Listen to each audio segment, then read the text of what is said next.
You have to know yourself before you're going to get yourself into a relationship, and you are the product of your environment. So you have to choose a partner accordingly because you're going to spend the most time at home. Being able to communicate your own thoughts and feelings is so difficult for men, but so key. And so I feel like that's what women almost need and want from men is for their man to be more vulnerable. Narrow down to your true self. That's when that's where you build that emotional intelligence, and then that's where you can choose the life that you want, because not only the life, but then also your partner, your friends, and your environment, and how you think about things. Hey people, welcome to our 7th episode of Triangle Theory. Today we're going to explore the topic, the importance of emotional intelligence, why active listening can make a huge difference into your relationships, and why modern dating is so challenging nowadays. A lot of people, I guess, getting into relationships just to fill the void, but I believe that before you're getting into a relationship, you have to be complete and full as a person. Yeah, it's about knowing yourself. I mean, are we in a dating crisis? Who knows? I mean, you're not alone if you feel this way. Data shows that nearly half Americans, I suppose in the UK as well, think that dating is harder now than it was 10 years ago. Some reasons include whether that's being sort of physical, emotional risk, advances in technology with like dating apps and all the rest of it. Too many options. Just crazy. And then also just our own expectations, I think, in relationships as well. Which is why I think there is a problem, definitely in relationships today. I think there's more expectation on the other on the other person. Like going back to it with dating apps now, it's a case of like swiping left or right. Maybe it's, I don't know. I feel like people's attitude to dating is like if you haven't got what it, like if there's one thing wrong, it's just like, cool, I'll swipe left, I'm going straight into Not compromising. Yeah, exactly. But yeah, you pulled up some statistics and stuff, which I've been like dying to hear. I did indeed. So between the ages, I'm going to read from the sheet because I didn't memorize all of them. So between the ages of 19 and 29, 63% of men are single. This is in the US, by the way. Yeah. Compared to 34% of women. So that's almost double. More young men are single than women in the post-pandemic era. I think that's really, really interesting. So in 2019, it was 51% of men and 32% of women.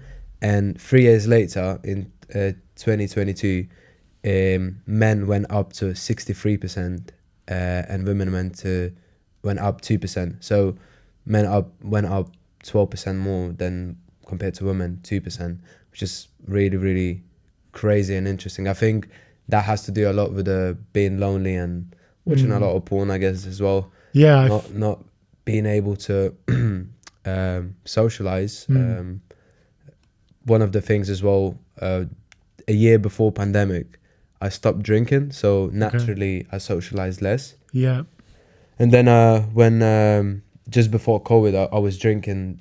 So I stopped drinking 2018. I drank here and there in 2019, and then 2020 COVID hit. So naturally, you can't go to meet friends and socialize. That was it was really hard for me to get back to socializing, and I was just kind of awkward as well in a way. So I think just by being alone is really hard. A couple more statistics. So 1 in 3 men aged 18 to 24 reported no sexual activity in the past year. Out of 10,000 daters, so this can be applied to both genders, 63% of dates are now looking for emotional maturity before physical looks, which I think is really, really positive to hear. And the percentage of boys living apart from their biological father has almost doubled since 1960, from about 17% to 32% today. I can completely relate to that. Yeah, that's insane. Because I also read this thing as well where it was like statistics on marriage, where it was 50% of marriages end in divorce. And there's also statistically marriages that I feel that if you make more of a song and dance about the wedding, the cake, the dress, where it's going to be, inviting all these people, you're making it less about the two people that it's supposed to be about. Yeah. So therefore, like, if those two people are just making it more about the status of it all. That's exactly what we're saying in my mind, status. Yeah. I think it's all about the status now, to show off to to have the biggest wedding, the biggest cake, the best, the most beautiful church, like Yeah. the biggest crowd in your wedding. Is as you said, it's less about those two people. For sure. It's like this kind of keeping up with the Jones kind of thing. But I mean, do you feel then, like, going back to it, because maybe more people are going out and drinking less, that reduces people going out and meeting each other? Now that we've got dating apps, do we really need to, like, go out to bars and meet people if it's just so accessible online? From your, like, where you were sort of saying when you stopped drinking, it stopped you going out. Do you think that hindered your motivation? Dating? In a way. I mean, I was willing to meet someone, but as you said, I stopped drinking. I was very, very into training at that time. Like, completely obsessed. But that's again, like, I was meeting people that had the same interest that I was, and martial art gyms don't have too many women, let's just be honest. So it's only mainly guys. Even if I meet women, there's someone's girlfriend or friend, so, and you're not going to, like, approach straight away, right? So it's more like my lifestyle change, and automatically I was meeting less people, less females, I would say. So yeah. No, it's and, like, if you were out meeting, let's say we were out, for example, and you saw a girl that you found attractive, how would you approach them? I would approach a girl. Yeah. I think it depends on the situation, so you can't use one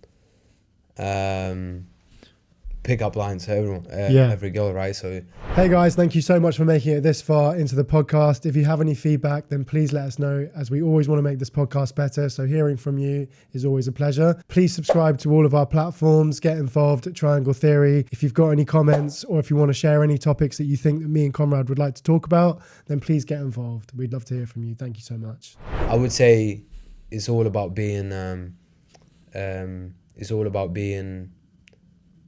observing.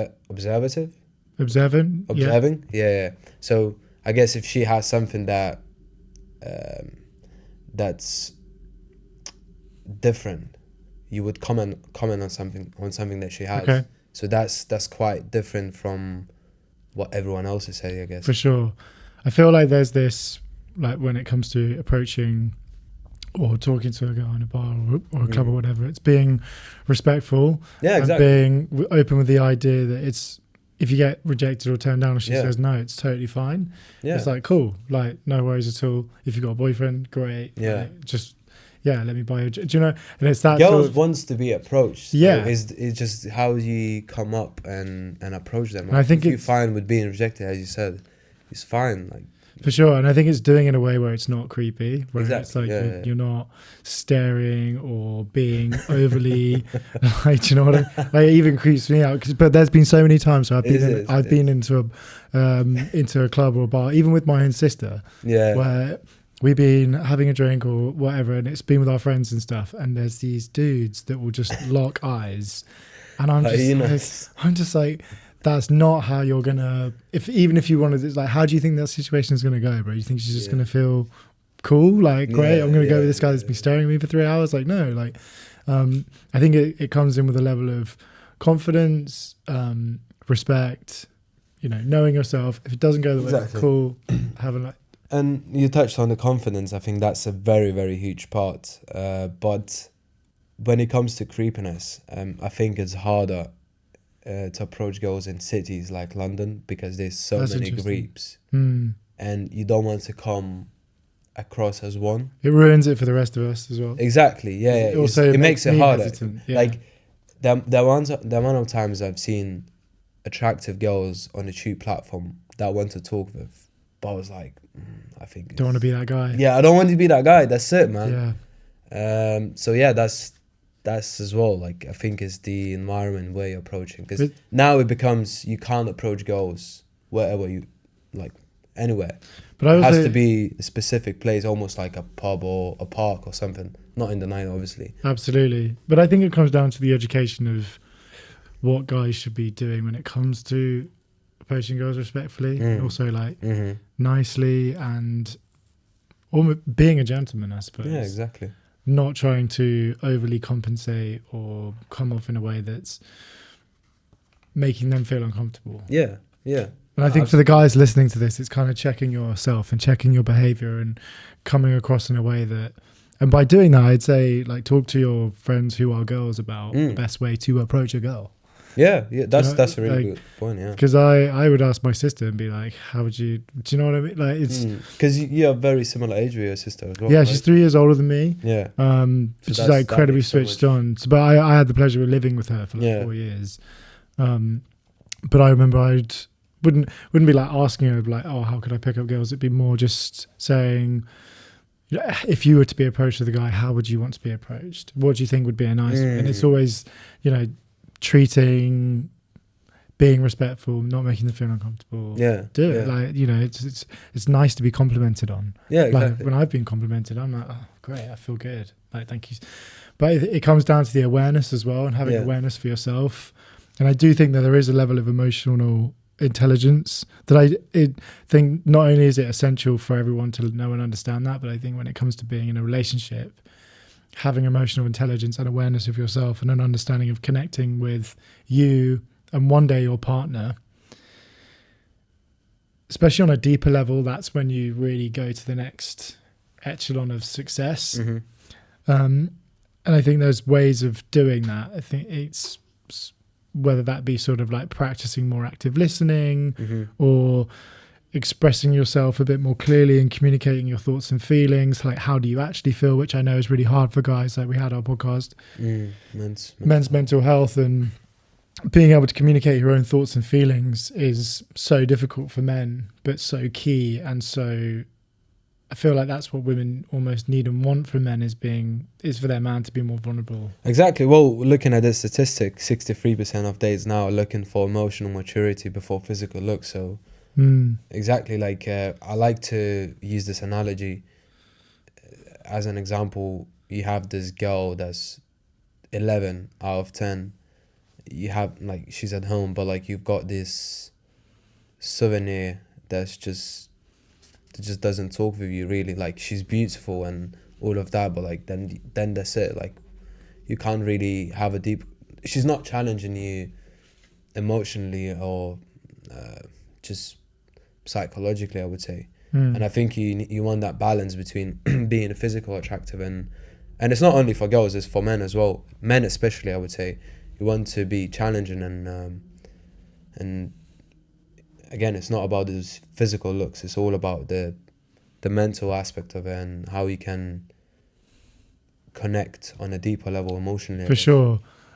I think if you were a guy that was looking to get into dating and dating girls, it would be a case of physically, if you're exercising 3 times a week, watching what you eat, getting a haircut, updating your wardrobe a bit, putting on some nice perfume, you're probably already doing better than like 80 to 90% of guys. Exercising is huge, man. Like the way you start to carry yourself, and for sure the confidence level that comes from that, and then also being able to go through adversity within sort of like exercise where you're kind of pushing yourself already gets your mind into a positive frame. Absolutely. So then when you're going out and dating and doing it, already allows you to sort of carry that sort of within you. And then when it comes to developing sort of emotional intelligence, how are you communicating? How do you understand yourself? How's your own mental health? How are you reflecting and cultivating awareness about you? How do you know and understand yourself and appreciate yourself? I found that because I had a bit of a problem where I was serial dating in my younger youth. I was like jumping from one relationship to the other and I needed a break. And within that period where I completely just I was like, I need some time out. Like, I need time away from dating. I just need to date me for a while. And I used to say, I'm just dating me. I'm just taking myself out on dates. And that allowed me to understand myself where... Sorry for cutting you, but what did you do? Because I've heard the concept of dating yourself. What did you do on those dates? Or you were just like... I took myself out for a meal sometimes. But I also would cinemas? Yeah, some cinemas or watch movies. I would make this thing where I would like make a really nice dinner at home, like I would do for someone else, and then I would like stick a movie on, like, but I treat it as if it's kind of like a treat for myself. Mm-hmm. Make popcorn, which I would never normally do if I was to stick the TV on. And it was kind of holding myself from a place of, this is really nice for me because this gives me space Mm-hmm. and allows me to understand and know myself on a deeper level, which I felt or feel gives me better preparation now for when I want to step into something more long term. Mm-hmm. Because I think when you're younger, you can go through sort of different relationships and you can kind of mess around and fool around. But when you get older and you want to develop more meaningful connections that aren't just on the basis of how many people you want to have sex with or Mm-hmm. being with someone Yeah. because they're attractive, but actually fundamentally trying to be with someone that challenges you, motivates Exactly, you, gets you into a position of, wow, this person really excites me and they want to better me, they make me a better person. That's when I think where it gets really exciting. But I think in order to do that, you also have to do some work on yourself. Mm-hmm. And there's also, I always use this analogy that like you're building up a picture of who you are, and you've got your hobbies and interests, your work that makes up you, you've got your friends and family that make up you, Mm-hmm. and then you've got your sort of everything, that your personality. And then I feel we normally expect to shove someone in the middle of our painting that's just supposed to be in our lives and make up the rest of the picture, when actually I think you have to do a lot of work to make up your own picture first before you can be with someone else's picture.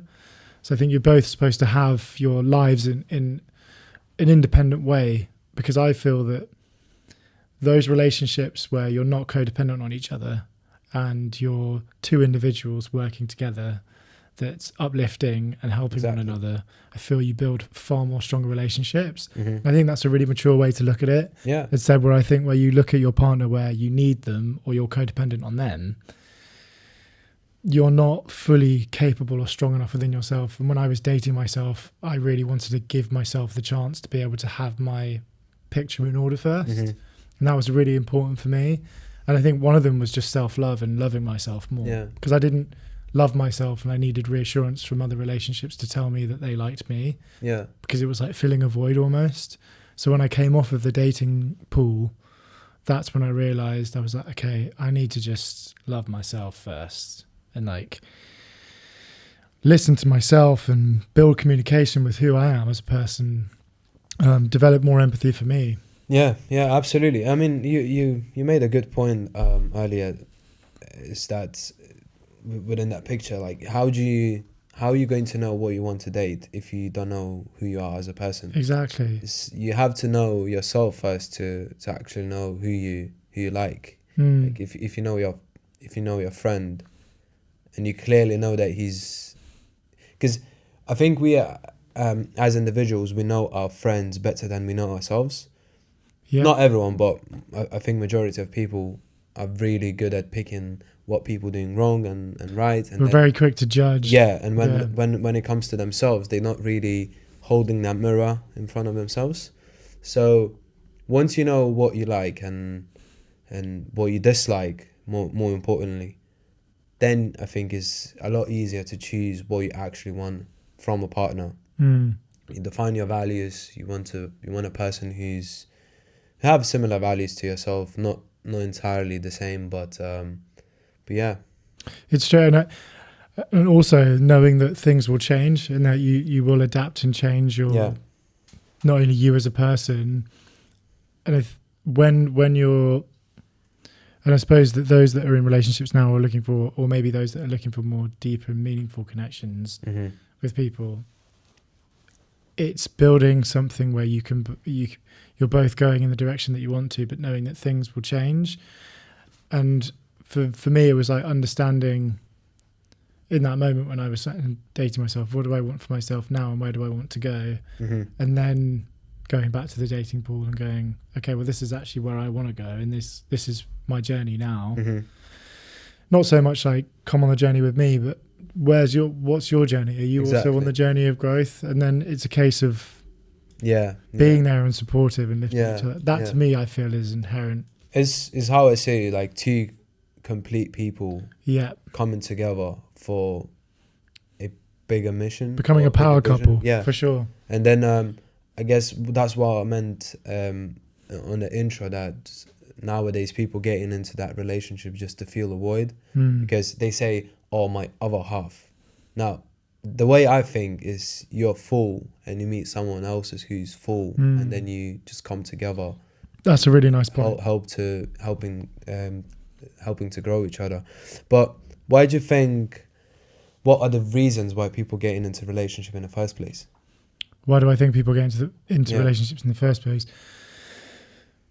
It depends on the person in terms of what their goals are or what they're looking for. Like, some people might just want to like meet up and fuck. Some people might generally want to have a long-term partner. Some people have their own selfish reasons. Sometimes you meet people that just want validation. It's really dependent on. Yeah. I mean, like, it's a hard one to answer because everyone's got their preferences. But I would say, from my personal opinion, in terms of looking for something healthy, is I've always now know the understanding and importance of doing the work on the self first, Yeah. and filling the insecurities and filling the trauma, like going back and understanding, why did I choose that partner? Because for me, it was also after my previous partner, and that to me was a really hard relationship. It was pretty toxic. Like, it was in a relationship where I left not knowing who I was and questioning myself more, and that's what motivated me, where I was like, I'm done. I need to know who I am again and where I sit back in before I can jump straight in. What about you? So I asked that question because I was doing some research on what your brother Charlie mentioned about anxious attachment, avoidant attachment, and secure attachment. Yeah. So I think it goes into two groups. So insecure attachment, you got anxious and avoidant attachment, and then you got secure attachment. So secure attachment would be the one that, when I mentioned that two full people comes on one, and then they start to help each other to grow or be a better version of themselves, really. But then you got anxious and avoidant. So and that comes, which is really interesting, from the way you were growing up. So if say for example, if your parents didn't really pay attention to you that much when you were growing up, they were busy with work, watching telly or something, so you kind of manifest into that avoidant attachment, because your parents basically were avoiding you. And anxious attachment is the same, where if your parents were really anxious or very controlling when you were growing up, also you kind of cultivate that anxious attachment. So when you get into relationships, you're always anxious, and you got the trust issues, and you always think that your partner is going to cheat on you. All of these things. So I think that's where it's really important to. You can get into therapy if you want, just to actually sort these insecurities out, and then Totally agree. And then realize that no, it's not me. It's actually my inner child that's just really anxious or avoidant of what's going to happen in that relationship. But the funny thing that you're being anxious and avoidant without any evidence. So if there's no evidence that your partner is going to cheat, look into yourself, I say. Yeah, for sure. It's like looking at yourself, and that was also beautifully said. It's there's this really good book called Attached, and it talks about exactly that.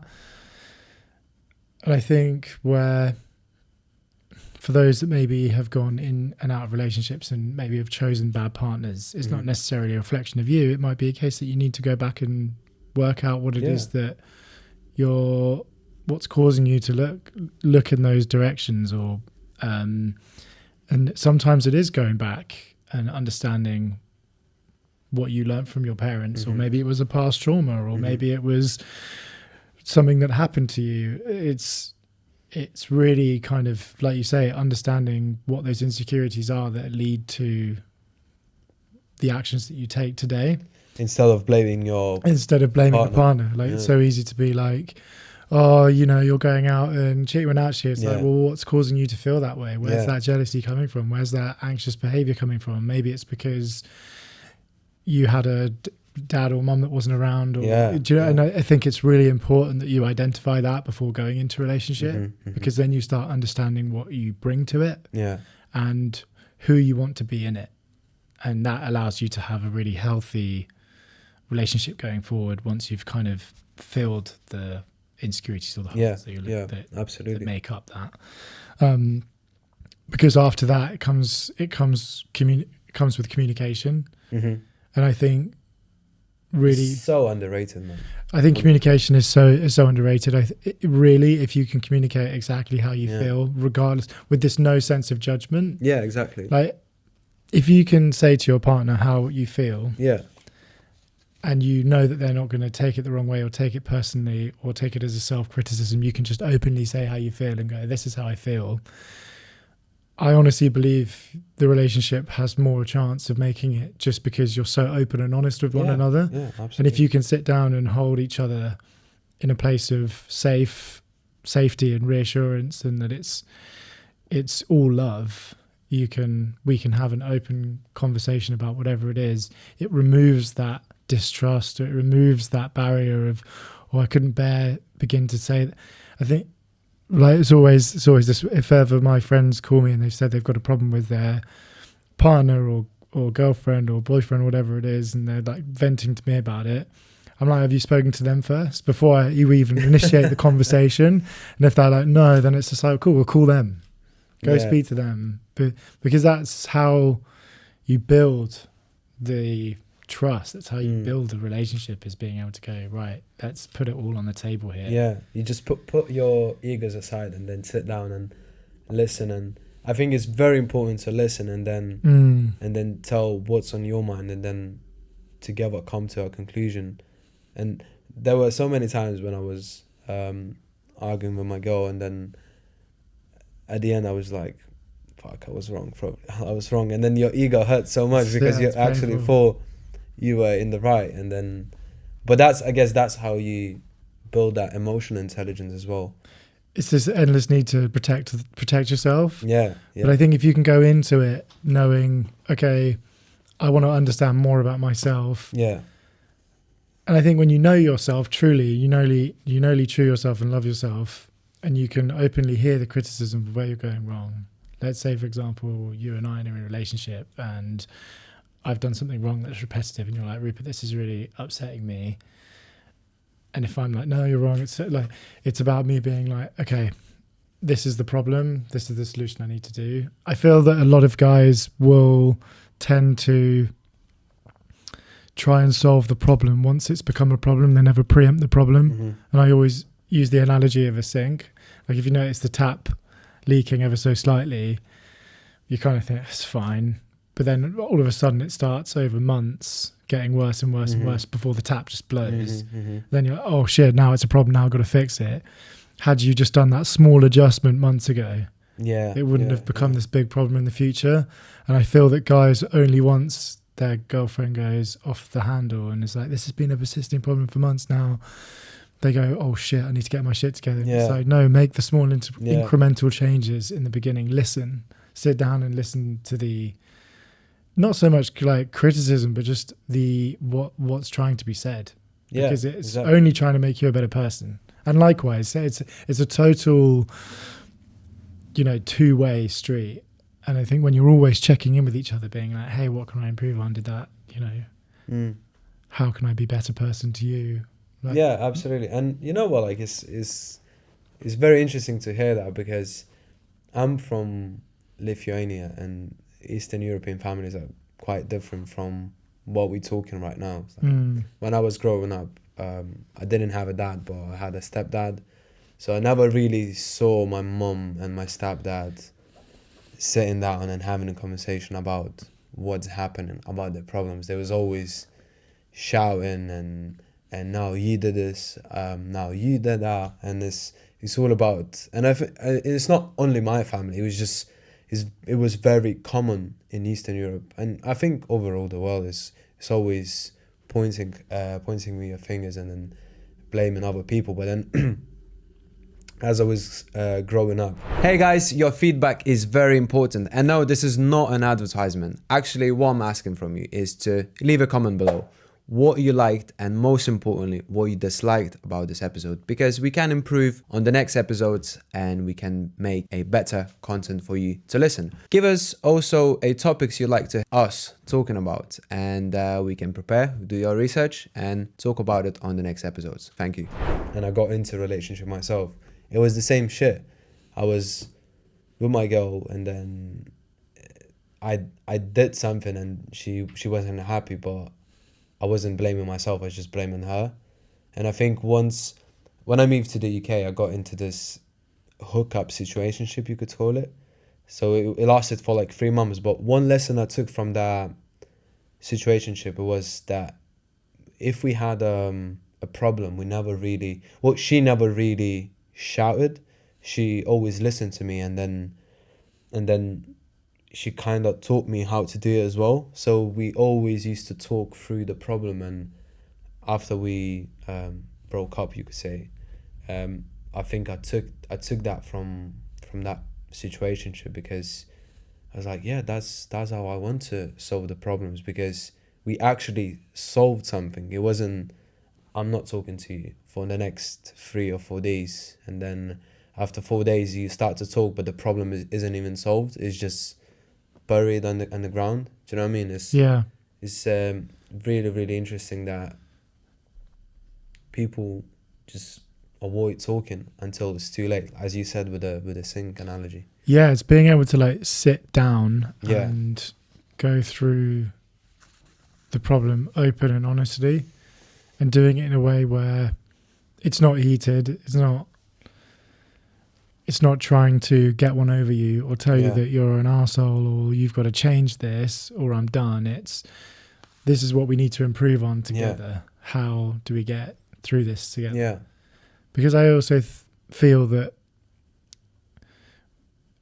with relationships I've been in before, there's been a problem and it's been quite easy just to jump away from it and being like, okay, well, maybe they're not the right person. Exactly. That's the one, yeah. When I think in relationships, actually, it's never going to be perfect. It's always going to have challenges, and you've both got to be prepared to do the work. It's just how you solve it. Then, and right? Exactly. I mean, my grandparents were a really good example of that. They were married 70 years. Oh, wow. And I asked them what made a great marriage, and my grandfather said it comes down to knowing and understanding yourself and getting out of your own way. Mm. And I thought that was a really interesting thing to say, because he made it sound as if you sometimes have to get out of your own your own ego in order to understand the other person. Mm-hmm. Put yourself into their shoes and then see how it looks like. It's having this level of empathy and this level of understanding and wanting to benefit from it. It's kind of being curious. It's understanding yourself where you sit in relationships. I don't feel that because you may have had 3 or 4 or 5 relationships that's bad. I think with each relationship you understand inherently a part of yourself. Yeah. And you always take that with you, and you'll always know sort of who you want to be with after that relationship. When I broke up with my ex-girlfriend, after we broke up, I knew what kind of relationship I wanted after that, and I knew what I deserved. And I thought that was a good thing. I thought that was, as much as painful as it was, that was the silver lining to it all, was that one day I'll be able to use that experience to only benefit what I want next. And that's what I learned from it, was having that communication is what I wanted and what I needed from a relationship going forward. Like you were saying, where you could actually sit down and break down the problem. That to me was so important. Yeah. Instead of just arguing for days and not solving anything, or calling out on bullshit or previous arguments, or who did that, who said what, you made me look this way, you're this, you're that. It's fundamentally sitting down and going, what do you want? What can I improve on? This is what I want. and just having the expectation all out there Yeah. and all on the table. Yeah, absolutely. So again, it comes back to the emotional intelligence, is how good are you asking and receiving the feedback. And I guess it's very important because we mentioned a couple of times that you have to know yourself before you getting into a relationship. But what would you say are the main ways of getting to know yourself? Like, how would you start that journey of getting familiar with yourself? Well, you mentioned a couple of things that you used to take yourself on a date and Yeah, knowing where I sit with that. Also, I mean, we're both such a big advocate for therapy. I far more understood. yeah, that was huge. And then doing the research, I read books about it. Like Attachment being a really good book about relationships. Okay. There's this another really good book called Bad Men by David Buss. And there's this really good podcast out there. And there's so much information about it from men and women. And I think that's also fed into parts of my journey, as well as being in relationships and sort of seeing where I'm at. Like it allowed me to understand more about myself and how I feel about it, which is really important. But knowing yourself, I think, comes down to where are you at in life? Are you happy with where you're at? Do you feel that you're overcoming challenges within yourself that you feel like you're achieving? Like, how's your overall health? How's your work? Like, all of this that makes up you, your personality. And where you're heading, I guess. With me personally. As in where you're heading. Yeah. That would be the fifth or... Exactly. Yeah, for sure. Where am I now? Where am I going? Am I happy with that trajectory? What things do I like? Am I able to lean into the things that I like doing? Am I able to share that with the people that I love? Great. One of the exercises my therapist told me to get to know myself a bit more. I mean, I felt like I know myself quite right, but then I had a hard time to accept the good things about myself. I was quite good at receiving criticism and changing things about what I think is best for me. But then when it came to good things, I was always like, it's not really important. Yeah. Which is really, really interesting, because I never was able to give the credit where the credit is due.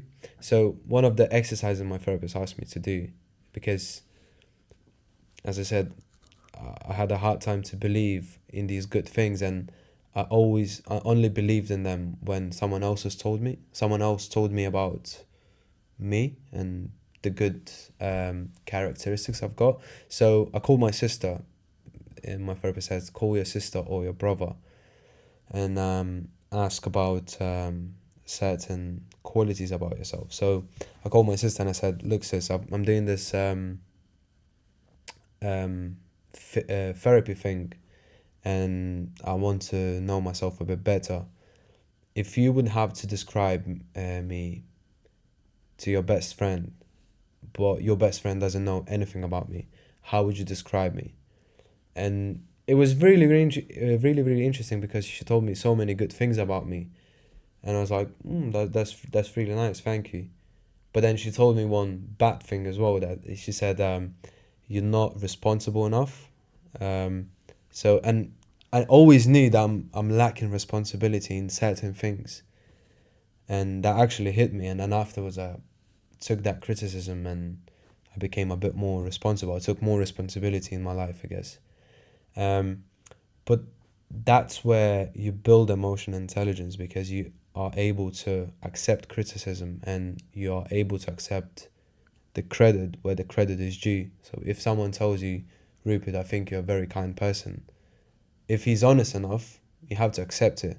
And then alternatively, if he tells you, Rupert, you bad with time management, Well, you're good today, though. You're good today. So you have to accept that as well, right? For sure. So it's all about being able to accept the feedback and just improve on it. I totally agree, and it's managing that constructively and approaching it with a calm and level mindset. Yeah. When, like you're saying, people can take compliments, Yeah. but it's accepting it where it's due. Exactly. Like Exactly. I love that, and having this sort of emotional awareness of your own emotions in different situations, but like you were saying, where you can manage criticism effectively and actually take it on board and go, you're absolutely right. I know that deep down within myself that that's a problem, or that's something I want to work on. That's having the intelligence to look at yourself in a way that's removing an ego, removing this need to protect, and actually going, I've got nothing I'm not perfect, no one is. That's how we're getting better, I guess. Slowly. Someone tells you what is wrong with you, so you're not trying to defend that bad area of your life. You're trying to get better, and that's how you get better, because someone just pointed at your bad behavior or whatever, and then that's how you improve on it. Totally agree. I think we all have this needless end to defend to the very last draw of the sword. We're always no, I'm going to defend this point to the very last bitter end. Even if they know that it's wrong, but it's just the how do you call it? What's the word? It's just the principle aspect of it. That you just, no, I'm going to defend it because I was defending it for so long. Yeah. Do you know what I mean? For sure. Like you can sit there and defend it, even though that maybe this is getting silly now. Or, you know what I mean? And we've all done that. Yeah. But it's a really important point, because naturally we do that. But we wouldn't have this need to defend it so much if we didn't actually think it was true, if we could. Because it's a trigger. Like you're like, oh, I touched something there. You wouldn't defend it so much if it wasn't. It's recognizing that within yourself, being like, why am I defending this point so much? Something's upset me, it's a good feeling to have. Any feeling's a good feeling, whether it be good or bad, because it means something to you clearly. Exactly. So I feel like you were saying, where you can manage that effectively, the criticism, and take it on and want to work from there and use that as a base level to go, right, I can only get better from here because I recognize that it's a problem or an issue that I want to get better at. That will allow you to have more of a healthier relationship, or even worse, avoiding it entirely. It's being able to understand your level fundamentally, because I always had this fascination, same for you, to understand myself more than anything, because I find it not only so interesting, but it gives me sense of purpose to understand myself on every level, good and bad. I'm not perfect. You're not perfect. We have our goods, we have our bads, we have our strengths, we have our weaknesses. That's everyone in this world has that. But I think it's the desire to want to be curious, to know where I'm at in all of those parts. The way I looked at it always, when I was a kid, I don't think as much about it now, but I think when I was younger, more like in my teenage years, I always thought that if you know yourself, your life becomes so much easier, because you only make the decisions based on your true values, and you always make the decisions in whatever interests you. So you don't really, as an example, my mom always wanted me to become a singer, and if I never stepped on that path, on that journey to find who I am as a person, I would probably still sing in my bedroom and try to come up with trying to become a singer, even if I'm not really enjoying it. But once you start to narrow down to your true self, that's when you, I guess, that's where you build that emotional intelligence, and that's where you can choose the life that you want, because not only the life, but then also your partner, your friends, and your environment, and how you think about things.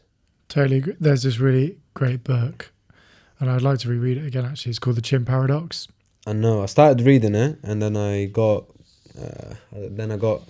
distracted with something else, and It's a good one, because it's when the thought comes in before we attach an emotional feeling to the situation, it then programs the rest of your brain, where you start attaching sort of thoughts, values, and everything.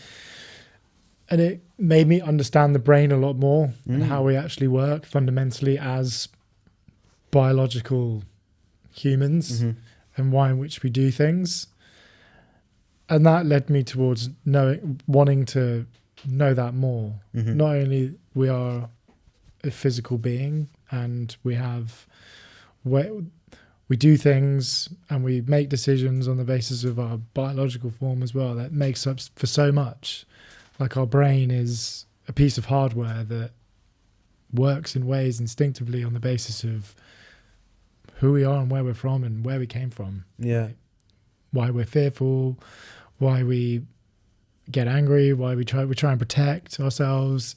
And when you understand that, when you look at evolutionary biology on the basis of what makes you up fundamentally as a person, to where you came from and what impacts things had on you as a child growing up, you start to build this really clear picture of yourself, and then you start understanding what you bring. And that allowed me to understand so much more, not only about me, but then who I actually wanted to be around and who I wanted to start associating myself with, and not settling for less, but actually trying to also find people that challenge me and want to feed into that, me equal to them, you know. And I'm gonna have to read it again. it's a really good book. Yeah, I mean, it's been a long time since I've read it, and that's why I kind of want to pick it up again. But it was another thing that allowed me to understand me a bit more.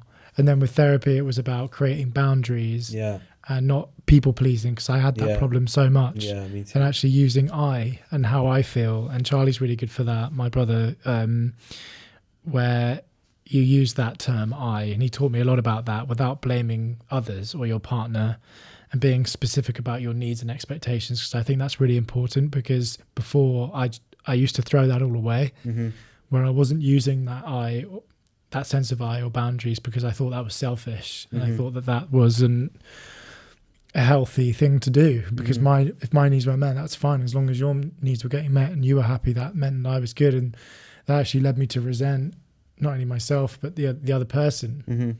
So it's really important understanding that sense of I and your boundaries and your expectations, because that pays you back more, and it pays back for a lot more of a healthier relationship, and being able to express yourself clearly in a way that's healthy and for you will only bring you more happiness and joy within your relationship. Yeah, I think that adds so much weight. It really does. Because I think before, where I never used that, my relationships weren't in a good place, because I didn't have that appreciation for myself. But once I sort of wanted to know and understand myself more, it meant that I could not necessarily stick up for myself more, but just say, these are my boundaries, and you've overstepped a boundary, or this is how I feel. It means that you for me, it meant that I'd done the work. I know who I am. I won't get gaslit. I can have a constructive conversation. I can deal with the criticism. I want to learn. I want to learn more about you as well. Exactly. And that's a really important thing, I think, especially for men.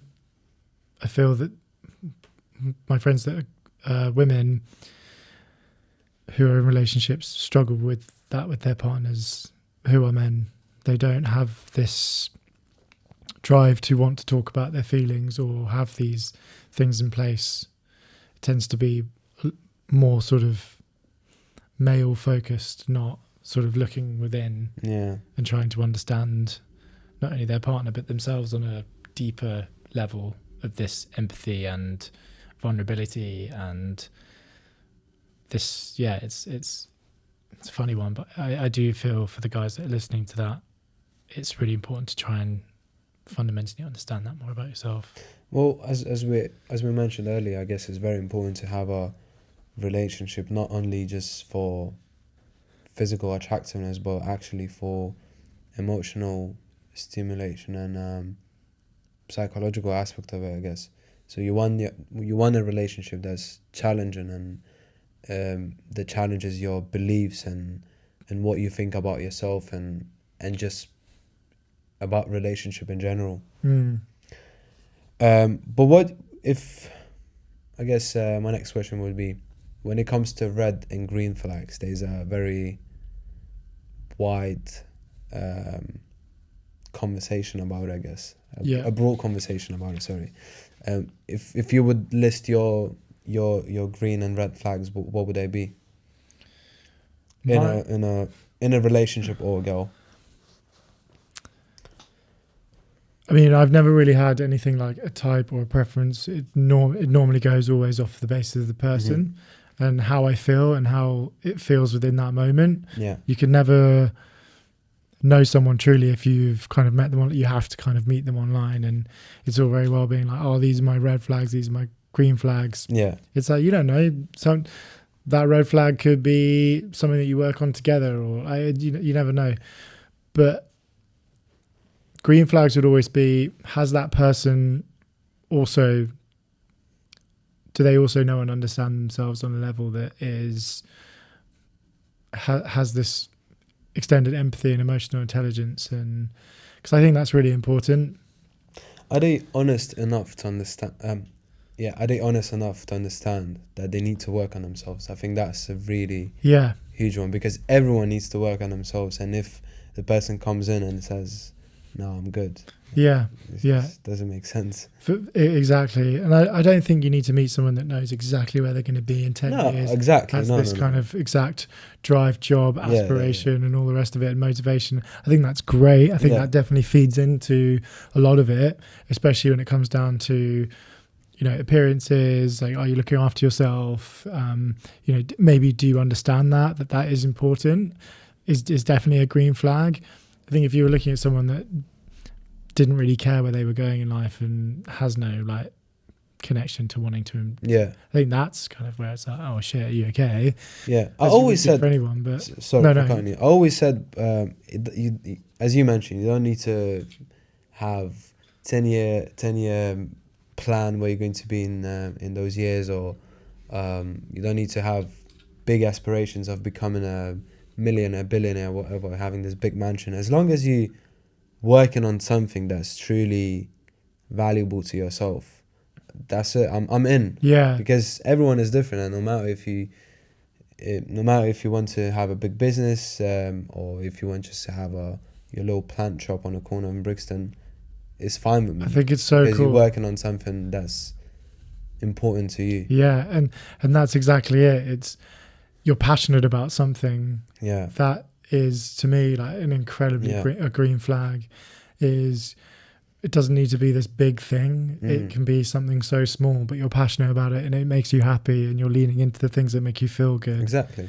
That I can be a part of in every single way and want to support you in that as much as I can, because fundamentally that's like feeding into the first episode, like, what is your purpose? It's exactly being able to lean into things that make you happy, that want to spread joy to others. I think that is kind of gives more meaning than people think. A lot of people try and put down that because they almost feel like it's not enough. But it's not. It's not ambitious. It's not. And it doesn't need to be. It doesn't need to be. If you're like happy and you love what you do and you lean into hobbies and you get to spend time with friends and family and people that you care about, that means more really than people that work a job they don't like but earn a shit ton of money. Exactly. That to me is also like wouldn't be a red flag, but it would be like, what are you doing? But if you're miserable in your job, well, you have to change something about it. Yeah. So, and if you're just still complaining about your job and not willing to do anything aside of that, I just don't see where it is. Even if you're earning 4 or 5 times more than the person, as I mentioned, as I gave an example, running a plant shop in Brixton, and if you're earning more than she or he, what's sort of attraction in that? And I couldn't agree more. And it's like you were saying, it's really important with that, is that especially for relationships and partnerships, where if you feel in your life where things aren't going the way you want it, that you're still working on that as an individual. You're not necessarily relying on your partner to fix it or fill in the void with a partner. Yeah. It's still looking at your life as, this is my life. These are the directions I want to go, and these are the choices that I want to make. I'd love to make them with you, and I think we can make them together. But this is what I want to do, and equally, this is what you want to do. Yeah. We can help and uplift each other in a way that's positive. Yeah. Not like trying to make it one thing where you fight over, and one driving in one car. It's like you've got 2 cars, you know. I just made that up. No, it's actually, I'm going to finish up. You've got 2 cars, you're going to the same shop. And yeah, exactly. So I think it's important to understand that. Yeah, absolutely. I'm completely with you. And I guess, well, you're getting into a relationship right now, as far as I know. And I'm pretty sure you've heard a lot of guys that said, I don't need a relationship. I'm good by myself. And I used to be that guy. I used to be that guy as well. And I'm not looking for anything, because I'm working on the things that I want to think. And it's not a bad thing, by the way, because I think it goes back to what we try to explain, that you have to put the work you have to put the work in yourself before you actually you're going out and gonna meet someone that's similar to your own values. But why do you think it's important to have a partner? I think it really adds into your overall happiness. Like, I mean, there are some people out there that don't even want partners, but I'm gonna rephrase it. Why is it important to get into a healthy relationship? Because you can be in a relationship and you can be miserable, right? So I'm talking about a healthy one where you talk and communicate. I'm pretty sure you got into... Yeah, I mean, it adds into your support network. It adds into your life, someone to create memories with, share experiences with, go find new experience with. Really, to me, it's the meaning of life, really. It's having this crazy journey with someone else that's going to be there with you. Would you say that family is one of your main values? Oh, for sure. Being able to have someone that can integrate with that and be a part of that, and vice versa. So then the partner I'm with knows that she's also got a family that love and care for her as well. I think that's amazing. I think that's really what it's all about. And having a healthy relationship where you feel supported and you feel open and vulnerable and can share a connection with someone that can hold you. I think that's also really important for guys as well, is to feel held in a relationship, is to feel like their spouse has got them through thick and thin and will figure it out together. Yeah. There's a lot of stigma in relationships where men are supposed to have it all together and not being able to sort of be the strength kind of guide in it. And actually it's really important that is also shared. Yeah. And I think relationship now is not only do I want to share that, but find someone that's like, fuck yeah, give me that. It's really, there was this video I saw, I think it was on Instagram or something, where someone was like, when you're not feeling 100%, when you're operating at 60%, your partner's like, don't worry, I got that 40. Oh, I love that. I think that's really nice. I think, or where she might be operating or he might be operating on, 80%. And you're like, don't worry, I got your 20. I can do this. That you chill. It's all the It's this balance. It's yeah. this open Yin and communication of this yin and yang of just constant feeding into one another. That to me feels like life is more worth living, if that makes sense. Absolutely. And I think being in a relationship is, again, one of the, if you're in a healthy relationship, by the way, I'm talking about the healthy one, is one of the best self-development tools as well, because you constantly receive the feedback of what you're doing right or wrong, and that way you can you get a confirmation on your own values of who you are as a person. Totally true. And that just makes you become even more true to yourself. And it allows you to, I mean, for me, being in a healthy relationship allows me to understand the feminine and what I want to learn and gain from that, and vice versa, being that, and knowing that you can be yourself and improve, because there's always room for improvement. How I can improve in the relationship space of my life with someone that wants to improve me and be and create a healthy space for me to grow, and vice versa, because no one's perfect in a relationship. And I look up to my brother's relationship a lot in that, because they carve out time specifically now to do that, where they sit together and talk about all the things they love each other about, but also where things can be improved in a space that's vulnerable and open and honest and communicative. And I look at that and I see how happy he is and secure he is in his relationship, and vice versa, because that is like a bond where you're just like, damn, that's like, I'm happy for Charlie as well. Yeah, that's he's in a good spot. Yeah, that's like tapping into. That's like, you're really laying really solid foundations. Yeah. And I remember I heard this tool, or this this kind of, I think it was Aubrey Marcus that said this on one of his podcasts, and I just thought that was such a good way to look at things, where, let's say you and your girlfriend, right? You're in a space where you really love each other, and you just, whether that be like in bed, or there's just a point where you look at each other and you're just like, I love you so much. And you have a safe word for that feeling. And then when things don't go right, and let's say you're having an argument, and then you say the safe word, it brings it back to that place where you loved each other. And then you look at that place through the eyes of how you felt in that moment. And it kind of snaps it out, because there's always going to be times where things get heated and it didn't go quite the way. But if you say the word and it's like, poof, okay, we're serious. And I took that from that podcast, being like, that is such a good tool. So good. That's so open and honest. And that's trying not to look through the lens of, in that moment, if it's getting, if the blockers, the ego starts coming in. Yeah. It's like, okay, all right, well, let's go. And I was like, damn, that's really, so I was like, I'm taking that. Taking notes.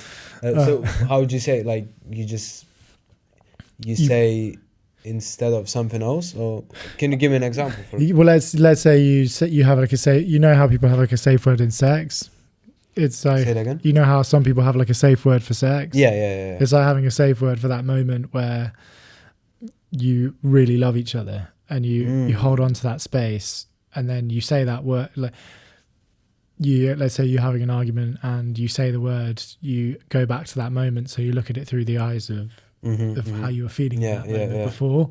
So then it kind of removes and you're like, okay, let's talk about this. That's really interesting. Yeah, because I think it's a really good tool, because I think that sometimes when your relationship isn't working, or there's a complication, or something's happened, it's easy to forget your partner sometimes and who they actually are, and all the times that you've loved them.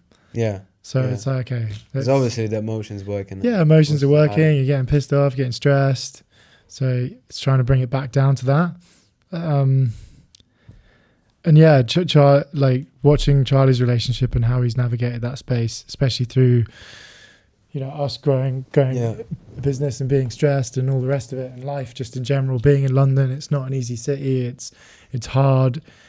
He always treats it. He's always like, a relationship is work no matter what, but don't treat it like a job, because it's not. It's not an interview. It's not a job. Whether you're going for a date, it's work, but it's not a job. Do you know what I mean? Yeah. Because you still have to work on it on a relationship, but it's not a chore.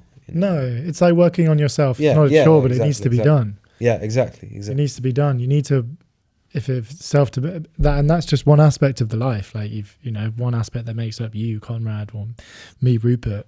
The relationships that we have with people or our spouse makes up one part of who we are as people, and that requires effort and time, and understanding, and removing the sense of self, and wanting to be vulnerable, and all the rest of it.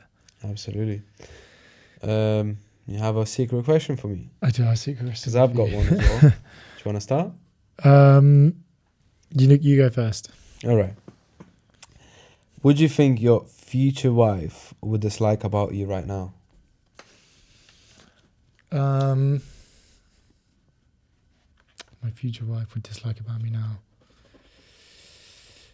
Time management being one of them, for sure.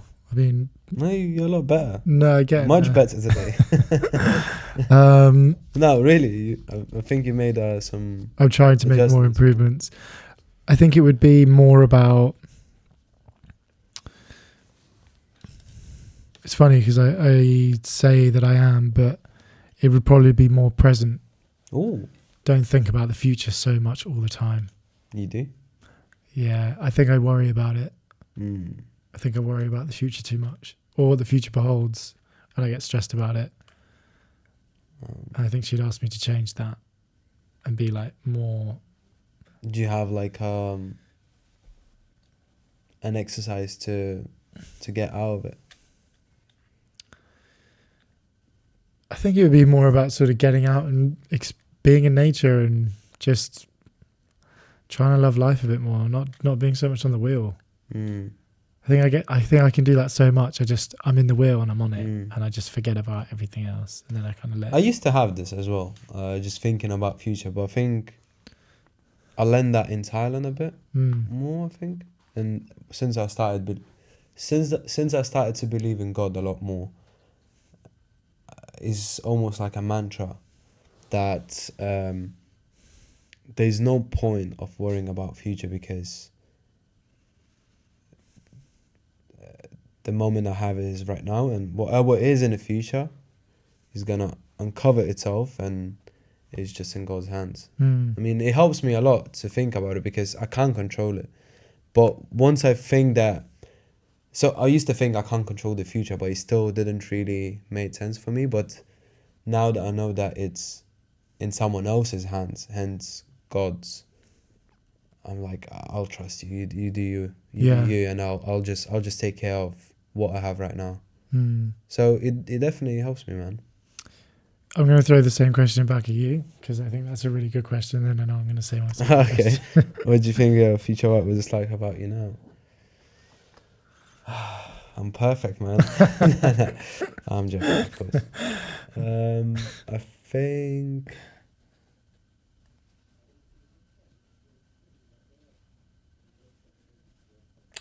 I think she would dislike, and because I'm thinking through my girlfriend's, I'm seeing through my girlfriend's eyes now.